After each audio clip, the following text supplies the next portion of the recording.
6 mois. Mais Jésus est venu du ciel il y a 2000 ans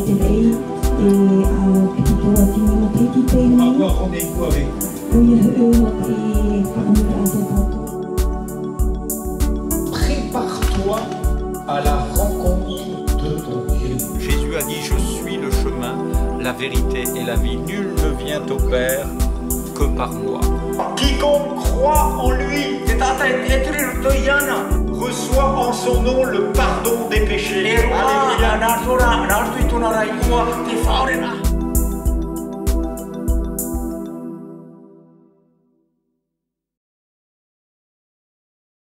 Alléluia. Gloire à Dieu. Amen. On est heureux de se retrouver ensemble. Amen. Devant la face de Dieu, parce que c'est lui qui est ici. Amen. C'est lui que nous sommes venus chercher et adorer. Il est le même hier, aujourd'hui, éternellement. Et j'ai été vraiment marqué hier soir par ce moment béni qu'on a passé ensemble, avant-hier aussi. Et je dois vous dire, vous êtes au bon endroit, au bon moment. Alléluia. Vous avez bien fait de venir ce matin. Est-ce que vous êtes sûr de ça? Alors vous allez vous lever et vous allez dire à votre voisin: tu as bien fait de venir. Le pasteur a une prédication de 3 heures ce matin. Alléluia. Alors on se lève, détends-toi un peu.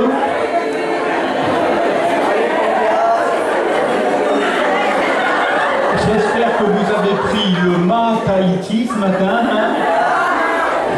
Voilà, parce que le dimanche matin, normalement, je vais à Tahiti, je vais avec Albert Richardson au marché. Et il me dit: François, le dimanche matin, c'est sérieux. Les Tahitiens, avant d'aller au Pouéla, ils commencent à manger. Comme ça, après, tu peux prêcher pendant 3 heures. Ils sont prêts. Ils sont calés. Alléluia. Hein. Donc, dites à ton voisin: tu as bien fait de venir, on va se régaler ce matin. Amen. Voilà.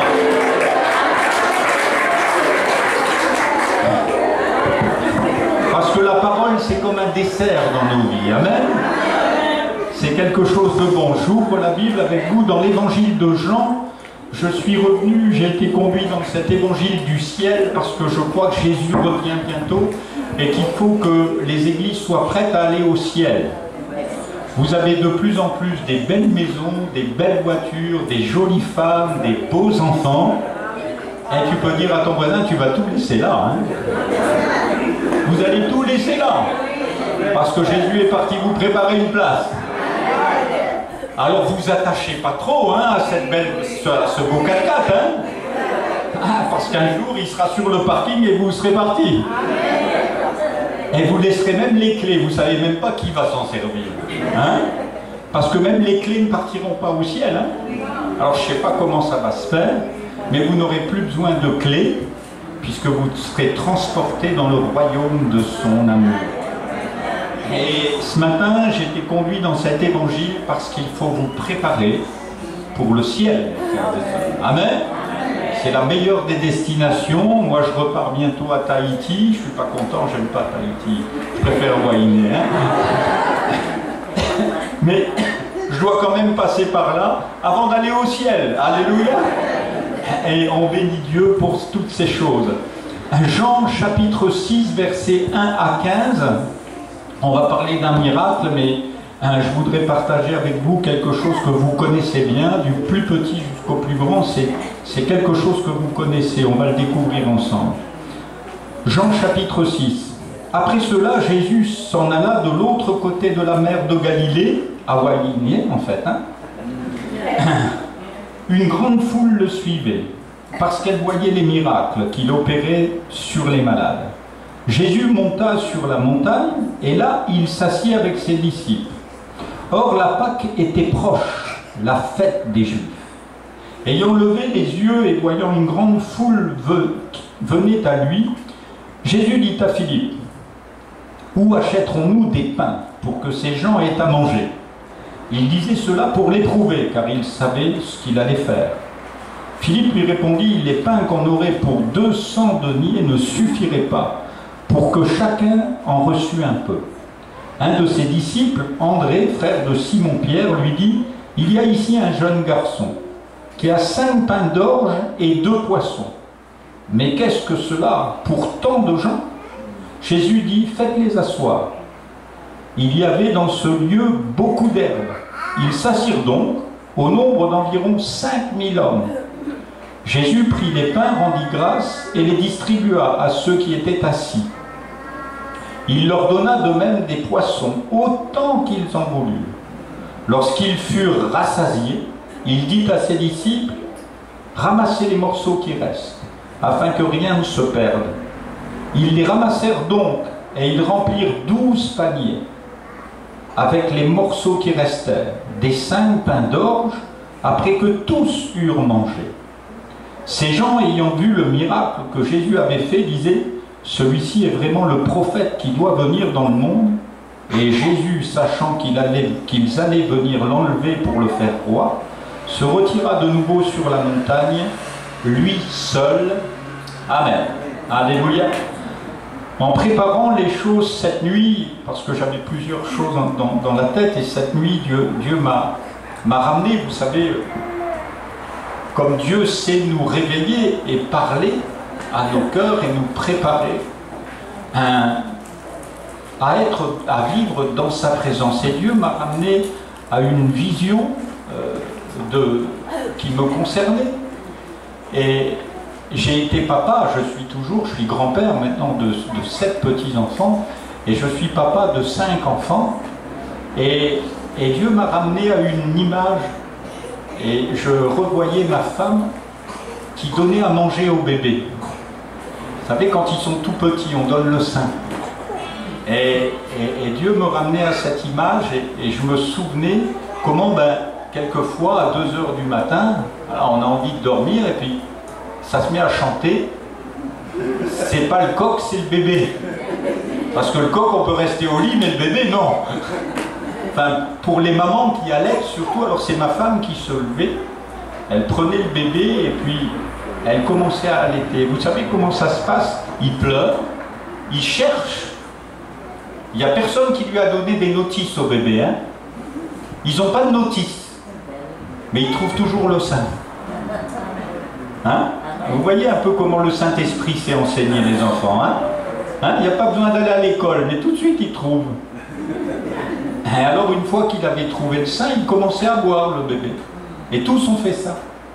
Et il y a un moment, tout doucement, ils sont apaisés, ils ferment leurs yeux, ils ont bu toute la crème, ça dégouline un peu, hein, et ils s'endorment. Ils sont rassasiés. Alléluia. J'aimerais savoir si vous êtes des gens rassasiés. Les bébés sont rassasiés, pas toujours, puisqu'ils crient. Alors je ne sais pas si je suis dans une assemblée de crieurs. Mais en tout cas, vous êtes au bon endroit. Au bon endroit, il y en a pour 4 heures de prédication, je vous l'ai dit. Vous aurez l'occasion de partir rassasié. Alléluia. Alors tu peux dire à ta femme, tu as bien fait de ne pas allumer le gaz, hein, et de ne pas programmer, parce que le pasteur il en a pour un moment, le mât c'est pour ce soir. Alléluia. Et parce qu'on désire tous, et vous savez ce qu'est ce... Et hier soir, je pensais à ça, hier soir, en regardant tout l'auditoire, je me disais, dis donc, les chrétiens à Wainé, c'est formidable, hein. On a été là à prêcher l'évangile, et puis après, alors, qu'est-ce qu'il y avait comme monde à table? Et alors ça grouillait, je regardais. Et alors, ils remplissaient les plats, et en même temps, ils goûtaient. Pour être sûr de ne pas se tromper, hein, c'est pas la peine de mettre un petit four qu'on n'aime pas. Alors, on goûte, pas celui-là. Hein? Et puis alors, tout doucement, ça s'est écarté de la table. Et puis tout le monde s'est assis. Et vers 10 h, hein, il y avait moins de bruit. Ils sont montés dans les voitures. Ils étaient rassasiés. Hein? Ils étaient complètement... J'ai dit, oh Seigneur, ils vont bien dormir. Ils vont bien dormir. Demain, ils vont être bien pour écouter la parole. Alléluia. C'est la bénédiction du pasteur, ça.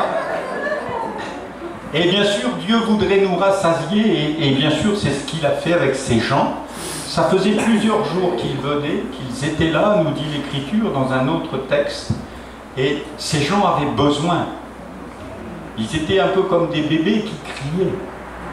Et ils avaient besoin d'être rassasiés. Jésus le savait. Et vous savez quel plaisir on a une fois que nos estomacs sont calés.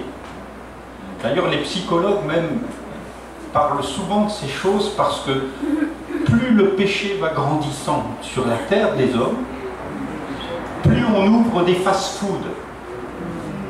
Et donc on procure un plaisir rapide. Il faut être vite rassasié. Alors que ce n'est pas du tout ce que Dieu veut faire. Vous avez vu, Dieu les a fait asseoir par rangées de 50.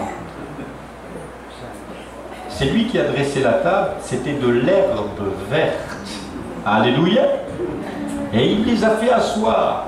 Il y a du bar pour tout le monde, mais il faut prendre son temps de le savourer. Alléluia. Pour ça que je vous ai dit, il y en a pour 4h30. Ah oui, je rajoute au fur et à mesure, je rajoute un peu du temps parce que je vous vois que vous avez faim et je ne veux pas faire du fast-food. Hein, c'est-à-dire, on veut pas. Vous savez, quand un enfant, ou même quand nous sommes rassasiés, c'est pas seulement l'estomac qui est rempli, c'est qu'au niveau affectif, le bébé s'endort sur le sein de sa mère. Non seulement son estomac est plein, mais il est rempli d'affection, il est rempli dans son âme, son corps se détend, et il peut maintenant recevoir toute l'affection qui vient du ciel. C'est pour ça que Jésus a souvent prêché l'évangile à table. Alléluia. Et en regardant comme on a fait hier soir, je me suis dit, j'aurais mieux fait de parler après. Avant, ils étaient tous gourmands en fait. Hein? Mais quand nos estomacs sont calés, alors on est prêt à écouter. D'ailleurs, il y a un vieux proverbe français qui dit « Ventre creux n'a pas d'oreille ». Quand vous avez faim, vous regardez votre monde, vous dites « Bon, le professeur, il peut toujours parler. Moi, j'ai juste envie d'aller casser la côte. Hein » et Dieu veut véritablement nous faire vivre cet effet d'être rassasié. Jésus a su rassasier cette foule. De quoi les a-t-il rassasiés? D'abord, il les a rassasiés et il faut réaliser que Dieu nous rassasie de son enseignement. Hein? Peut-être certains vont dire, Sadi va commencer à prêcher. J'ai déjà commencé depuis 10 minutes. Dieu nous rassasie de son enseignement. Jésus ne parle pas comme les hommes parlent. Amen. Amen. Jésus parle tantôt d'une manière, tantôt d'une autre. Et dans mon histoire de bébé, il vous a déjà parlé. Pour vous attirer sur son cœur. Parce que le prophète Ésaïe dira, je suis un Dieu qui console. Qui console comme une mère console son enfant. Alléluia. C'est pas comme un père. Hein. Moi, je suis un papa, je savais pas consoler les enfants. J'étais toujours surpris de voir que ma femme comprenait si l'enfant, il avait faim, s'il était sale, elle comprenait tous ses cris. Moi, je disais simplement, mais il est pareil. Elle disait, tu comprends rien, toi. Je disais, ah, moi, j'ai pas le décodeur. Et Dieu a créé l'homme et la femme, cette complémentarité, pour nous enseigner. Alléluia. Et pour nous apprendre, non pas un enseignement scolaire, non pas un enseignement scripturaire, mais cet enseignement de l'esprit qu'il nous faut véritablement saisir. Et dans le contexte où Jésus parle, il dit la Pâque est proche. Rassurez-vous, on est près de la Sainte Seine. Et on est proche de la Pâque aussi. C'est bientôt, c'est dans 3 semaines, la Pâque chrétienne. La Pâque juive va suivre. Mais ce qui est important de réaliser, c'est que c'est ce qu'elle est. Comment Dieu, alors que son peuple était sous le joug terrible en Égypte, comment Dieu les a réunis un soir, comment Moïse leur a dit, bon, vous allez tuer un agneau ou une brebis. Vous allez choisir dans le troupeau un agneau et chacun mangera une part de cet agneau. Vous allez le tuer à l'entrée de vos maisons. Vous allez mettre le sang sur le linteau des portes. Et en fait, c'était cette première Pâque, c'était la croix déjà qui se dressait. Le sang.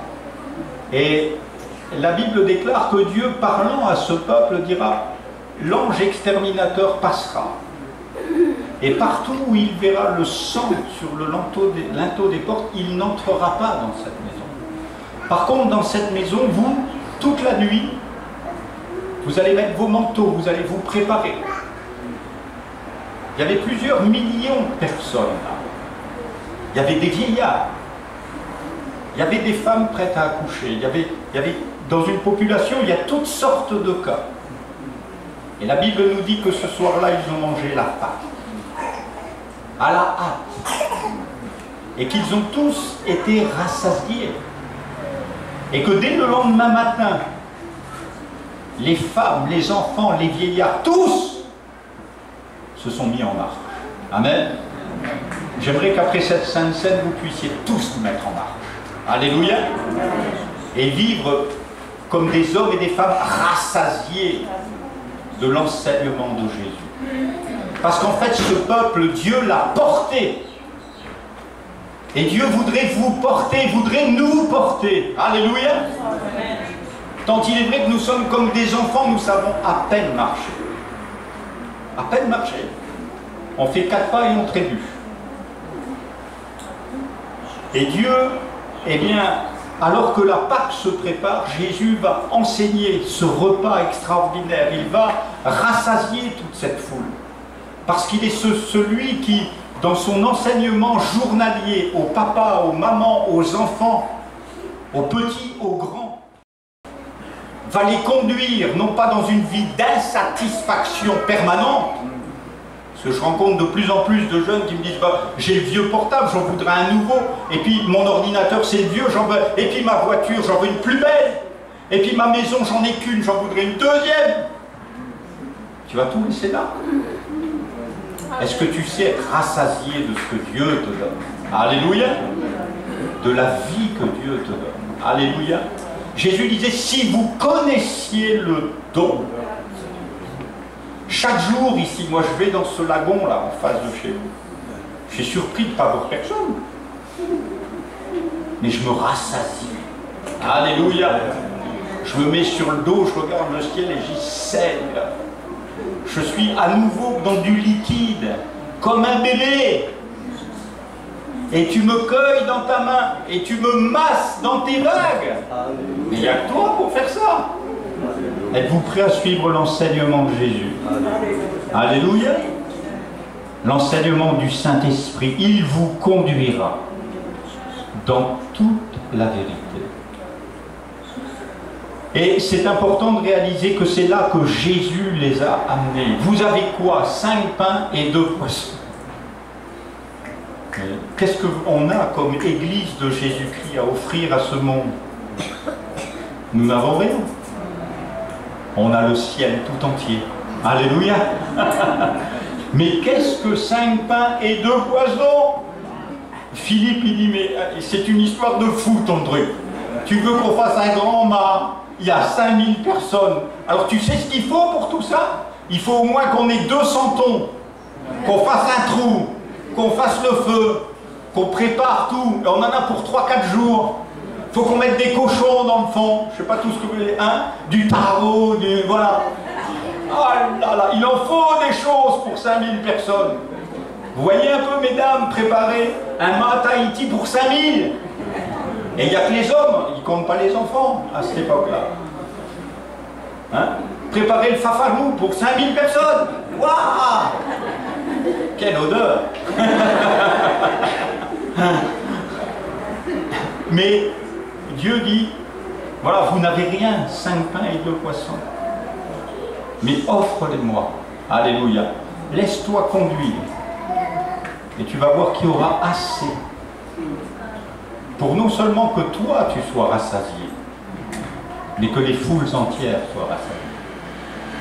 J'ai fait l'expérience avec un jeune converti il y a des années en arrière, c'était mon chef, on travaillait sur le ferry, et il habitait au bord de la mer. Et j'étais jeune converti, mais déjà je visitais, et puis je vais le visiter un samedi soir, et il venait de la pêche à la crevette. Chez nous, on a des crevettes, donc les pêcheurs partent avec un filet, ils le poussent comme ça devant eux, et ils ramassent des petites crevettes grises, et ils les font cuire, et l'idée, c'est le soir, vous avez votre petit vin blanc, et vous vous rassasiez. Alors c'est très long, parce que c'est des toutes petites crevettes, et c'est très long pour se rassasier. Et il faut les éplucher une par une, voilà. Tremper dans un peu de mayonnaise ou pas, ça dépend, et avec un petit vin blanc. C'est très bon, mais pour se rassasier des crevettes, ça prend du temps. Et ça prend des crevettes aussi. Et il était allé à la pêche à la crevette, et moi j'arrive avec ma femme, et j'avais déjà 2 enfants, et il dit, ben viens, entre. Et puis pendant un moment, il hésite. Il hésite parce qu'il n'avait pas beaucoup de crevettes en fait.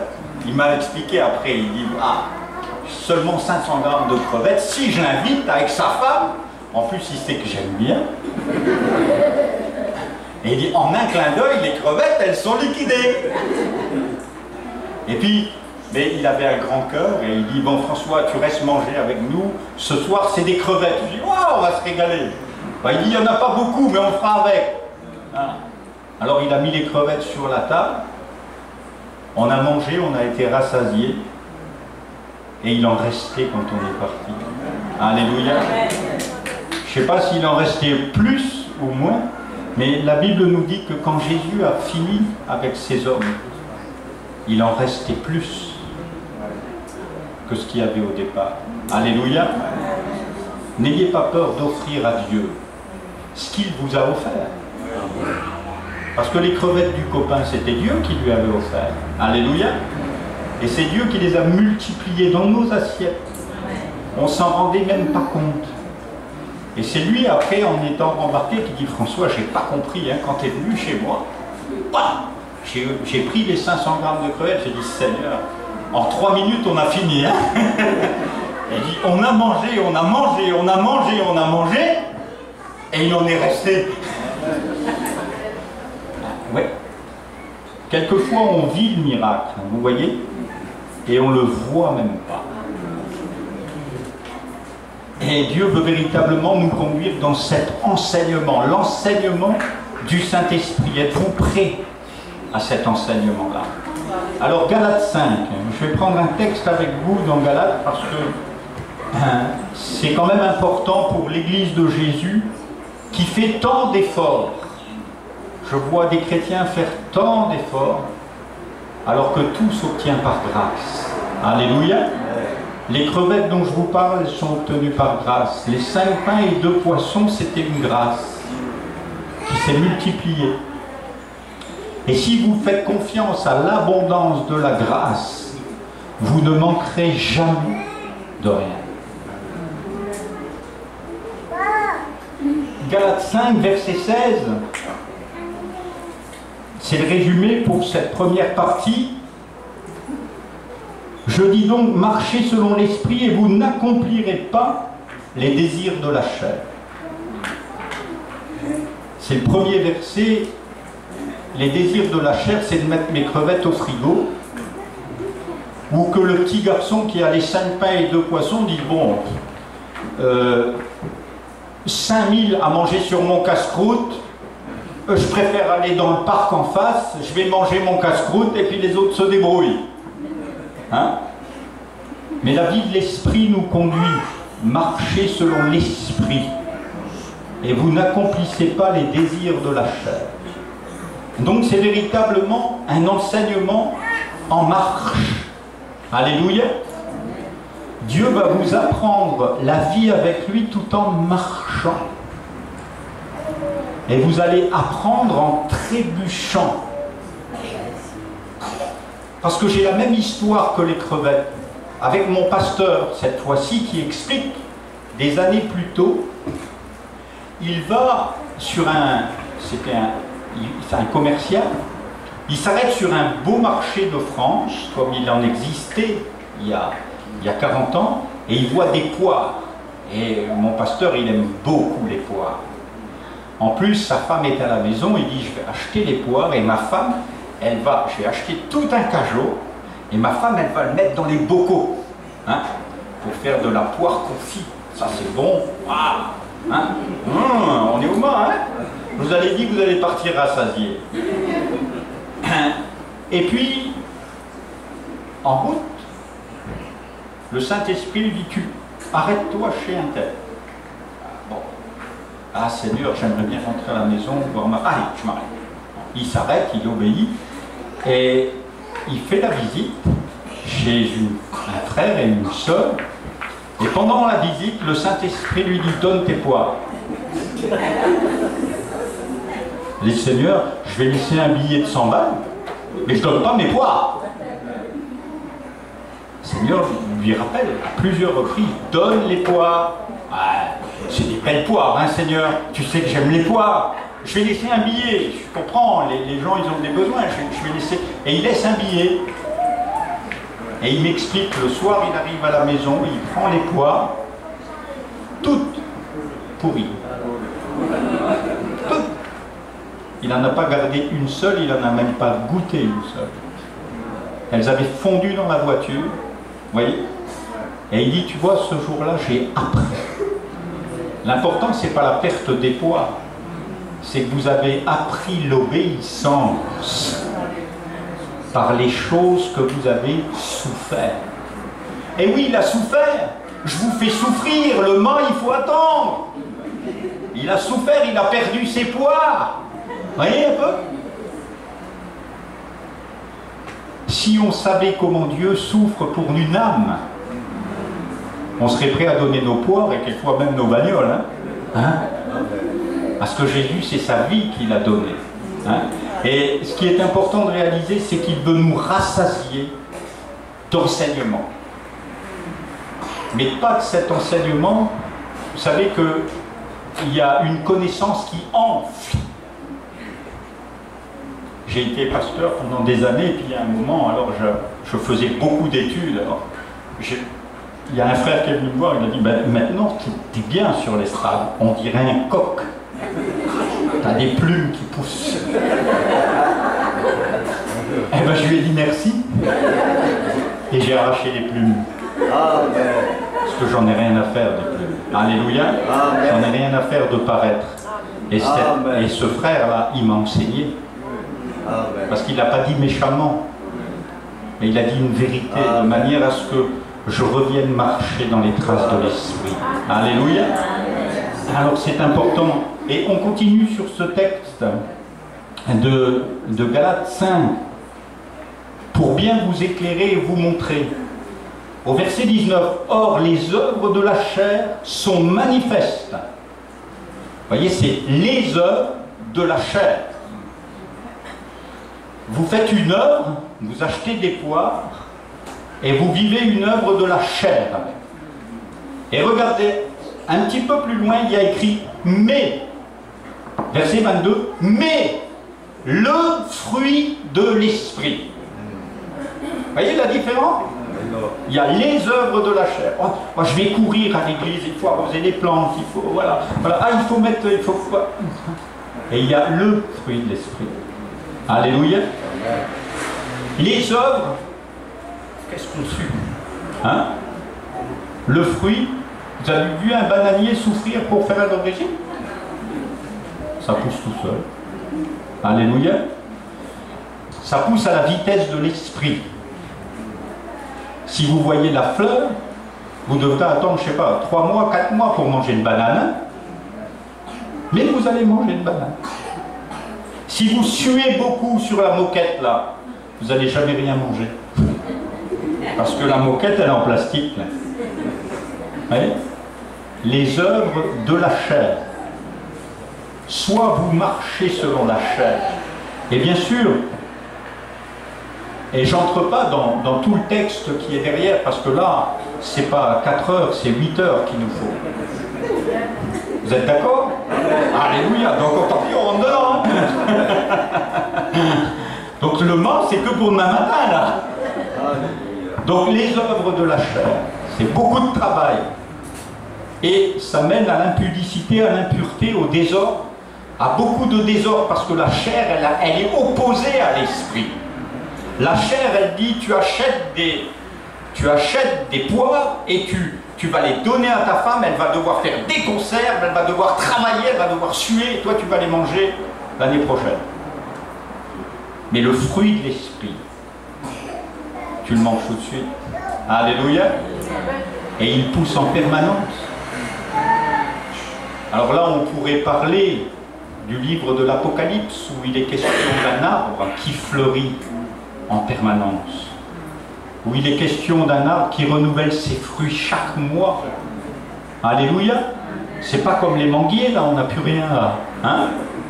Chaque mois. Imaginez un peu les manguiers qui renouvellent chaque mois. Oh là là là là.